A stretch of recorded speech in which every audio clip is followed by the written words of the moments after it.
আজ তারিখ 26শে ফেব্রুয়ারি 2024। আবহাওয়ার বড় খবর দিল হাওয়া অফিস। রাজ্যে বৃষ্টিপাতের তেমন কোনো সম্ভাবনা নেই, তাপমাত্রাও কোনো হেরফের হবে না। কোন জেলার আবহাওয়া কীরকম থাকবে, কি জানিয়েছে আলিপুর আবহাওয়া দপ্তর, সব কিছু জানিয়ে দেব এই ভিডিওতে। ভিডিওটি শেষ পর্যন্ত দেখুন। ভিডিওটি যদি ভালো লাগে ভিডিওটিতে একটি লাইক করে এই রকম আবহাওয়া ভিত্তিক ভিডিও পেতে আমাদের চ্যানেলটি সাবস্ক্রাইব করে বেল আইকন প্রেস করতে ভুলবেন না। কোন জেলা থেকে ভিডিওটি দেখছেন কমেন্ট করে জানান।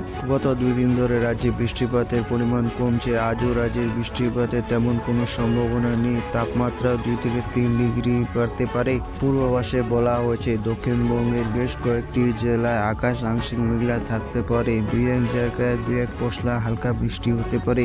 কলকাতা ও তার আশেপাশের আকাশ আংশিক মেঘলা থাকবে। তাপমাত্রা সর্বোচ্চ 30 ও সর্বনিম্ন 21 ডিগ্রি সেলসিয়াসের মধ্যে ঘোরাফেরা করবে। উত্তরবঙ্গে বৃষ্টির কোনো সম্ভাবনা নেই। সকালের দিকে হালকা ঠান্ডা অনুভূত হবে।